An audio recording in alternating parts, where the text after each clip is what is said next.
Welcome to the Slop Farm. Enjoy the video. You start by identifying the physical ports and getting the right adapter. This saves time and prevents guessing. Once you know whether your laptop uses USB-C, Mini DP, or an older VGA, pick a certified adapter or dock and connect power to the monitor. Make sure you update or install display drivers first so the system recognizes the external display immediately. This step avoids common handshake failures. After that, you're ready to plug cables in and move to configuring the signal.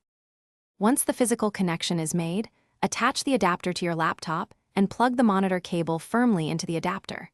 Then use the monitor's input selector to choose the correct source so it can receive the signal. Next, open your operating system's display settings to detect the new screen and decide whether to extend or duplicate. Choose a resolution and refresh rate that match the monitor for best clarity.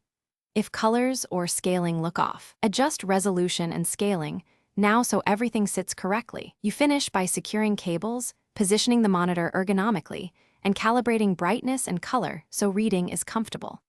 Make sure to save any display profile or scaling changes, then test by dragging windows or playing a short video to confirm smooth output.